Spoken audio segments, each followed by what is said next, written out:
2 years ago, I was sitting at my kitchen table, staring at a mountain of boxes that had just been delivered to my door.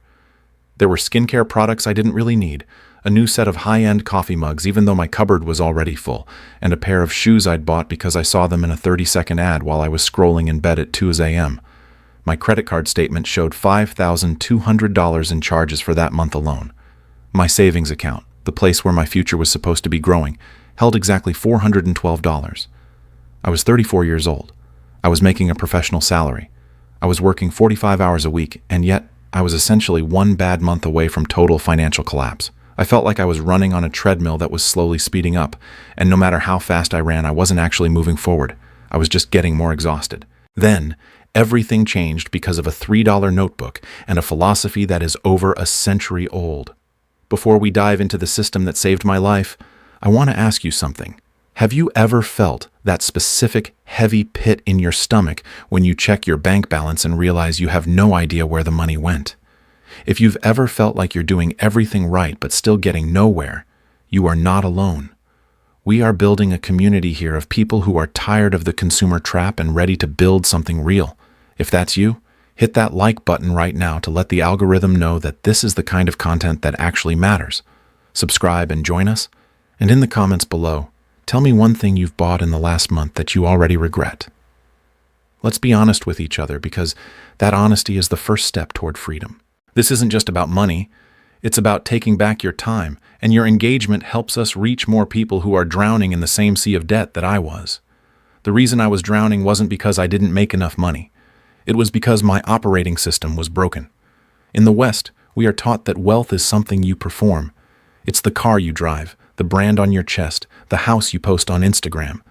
We are conditioned to believe that spending is the reward for working hard. But in Japan, there is a fundamentally different relationship with money. There, wealth is often built quietly. It isn't a performance, it's a practice. It's grounded in a century-old budgeting system called Kakeibo, which translates to household financial ledger. I discovered it while reading an article about Hani Motoko, Japan's first female journalist, who invented the system in 1904. She designed it for women who had very little financial power, but who were responsible for the family's survival. It was a tool of liberation. When I started using it, I didn't just save more money. I retired my old identity as a consumer and started my journey to retire 10 years earlier than I ever thought possible. Within 12 months, I went from that $400 in savings to over $21,000. Same job, same city, same life, just a different notebook. The first habit, and the foundation of everything, is the act of the physical ledger itself. In an age of automated apps and frictionless digital payments, the Kakeibo asks you to do something radical. Slow down.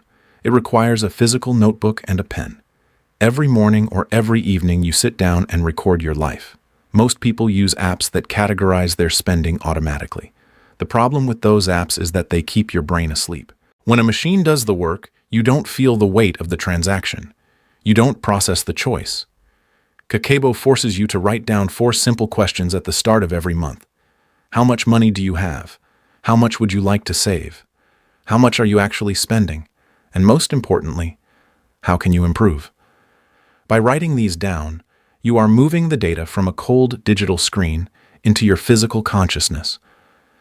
Behavioral psychologists call this cognitive friction. By making it slightly harder and more manual to track your money, you make it much harder to waste it. This leads directly into the second habit, the 4-category filter. Modern budgeting apps often have 15 or 20 different categories: utilities, groceries, entertainment, travel, pets, gym. It's overwhelming, and eventually you stop looking at it because it's too much noise. The Japanese system simplifies everything into just 4 buckets: needs, wants, culture, and unexpected. This simplicity is where the power lies. Needs are the non-negotiables: rent, electricity, basic food. Wants are the things that make life fun but aren't required for survival. Culture is the most interesting category. This is money spent on books, museum tickets, or learning a new skill. It is an investment in your soul. Unexpected is the emergency fund for when the car breaks down or the sink leaks. Every time I reached for my wallet, I started asking myself, which bucket is this? If I couldn't justify it as culture or a need, and I'd already filled my wants for the week, the wallet stayed closed. This single habit reduced my impulse spending by nearly 40% in the first 3 months. The third habit is the principle of motai nai. This is a word that has no direct translation in English, but it roughly means what a waste or don't be wasteful. But it carries a deeper, almost spiritual weight. It is the feeling of regret when a resource is not used to its full potential. In America, we are the kings of waste. We throw away 30% of our food. We replace our phones every 2 years. We buy fast fashion that falls apart after 3 washes and then toss it in the bin. Practicing motai nai means looking at everything you own as a resource that deserves respect. It means repairing a pair of boots instead of buying new ones. It means finishing every scrap of food in your fridge before you go grocery shopping again. When I adopted this mindset, I realized I was throwing away nearly $300 a month in expired food and neglected subscriptions. That's $3,600 a year. Over 10 years, invested at a standard market rate, that waste alone is worth $50,000. That is 6 months of my retirement, literally thrown in the trash. If you're finding value in these shifts, take a second to hit that like button. It really helps the channel grow and allows us to keep making these deep dives. Now, the fourth habit is perhaps the most famous Japanese manufacturing concept that applies perfectly to your wallet: Kaizen. This is the art of continuous, small improvement. Most people fail at financial freedom because they try to change everything overnight. They go on a spending fast in January, and by February they are binge spending to make up for the deprivation. Kaizen teaches you that a 1% improvement, repeated every single day, leads to a total transformation. Instead of trying to save $1,000 this month, try to save $10 more than you did last month. Negotiate one bill. Cancel one streaming service you don't watch. Buy the generic brand of one item. These tiny wins fly under the radar of your brain's resistance. They don't feel like a sacrifice, so they actually stick. The fifth habit is chokin, or the savings first sequence. Most Americans follow a linear path: earn money, pay bills, spend on fun, and then save whatever is left. The problem is that there is never anything left. Expenses expand to fill the income available. Chokin flips the script. You save first. The very second your paycheck hits your account, a predetermined percentage, usually 20%, is moved into a separate account. You then live on whatever remains. This forces you to be creative and disciplined with your remaining 80%. It turns saving from a maybe into a must. When I started doing this, I realized I was much more capable of living on less than I thought. I didn't miss the money because I never saw it. It was working for me in the background, compounding while I slept. Habit number 6 is Harahachi Bu. Originally, this is a Confucian teaching about eating until you are 80% full. It's why people in Okinawa live longer than almost anyone else on Earth. But when you apply this to your lifestyle, it becomes a wealth-building superpower. Most people live at 100% of their capacity, or worse, at 110% using credit cards. They fill every square inch of their house, every hour of their day, and every dollar of their budget. Harahachi Bu is the practice of deliberate margin. It means living in a house that is 20% smaller than you can afford. It means leaving 20% of your weekend unscheduled. It means keeping 20% of your income as a peace of mind buffer. That 20% isn't missing money. It's the space where your freedom lives. It's the difference between an emergency being a life-altering disaster and it being a minor inconvenience. This leads us to the 7th habit, wabi-sabi. This is the Japanese aesthetic of finding beauty in imperfection and age. It is the direct antidote to the new is better culture of the West. Wabi-sabi teaches us to appreciate the scratches on our wooden table, the fading on our favorite jeans, and the character of an older car. When you embrace wabi-sabi, the urge to upgrade vanishes. You stop looking at your 3-year-old phone as obsolete and start seeing it as a reliable tool that has served you well. This habit alone saved me from the lifestyle creep that destroys most professional salaries.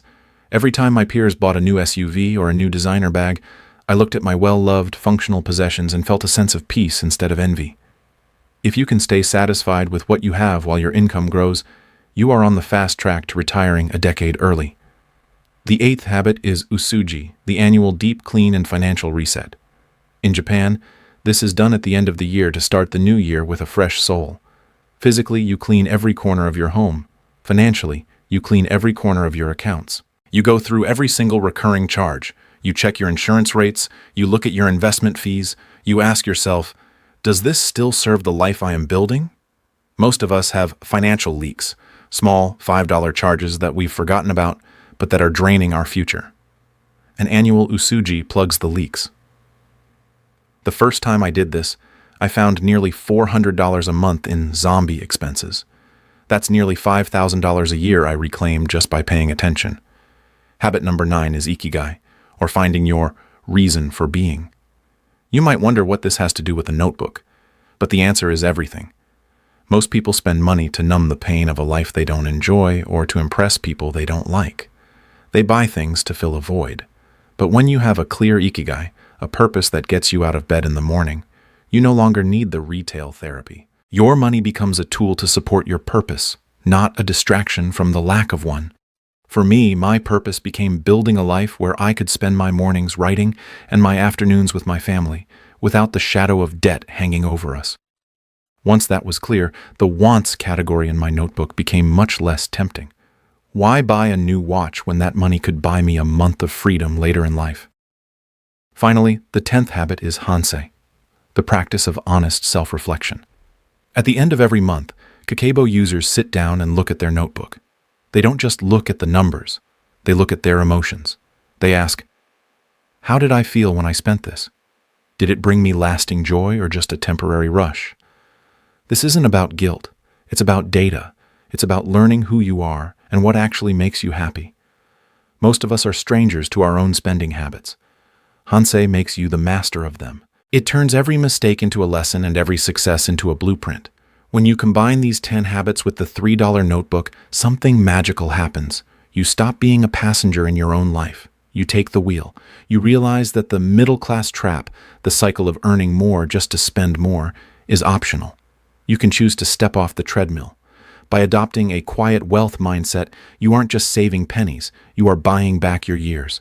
If you save and invest just $500 more a month starting in your 30s, you can easily shave a decade off your working life. That's 10 years of mornings where you wake up and decide what to do with your time, 10 years of travel, or hobbies, or being present for the people you love. I want you to think about that woman sitting at the kitchen table 2 years ago. She was overwhelmed, she was broke, and she was scared. She thought the answer was a higher salary or a lucky break. She was wrong. The answer was already in her hands. She just needed to learn how to see it. She needed to learn that wealth isn't what you buy, it's what you keep. It's the respect you show to your resources and the discipline you show to your future self.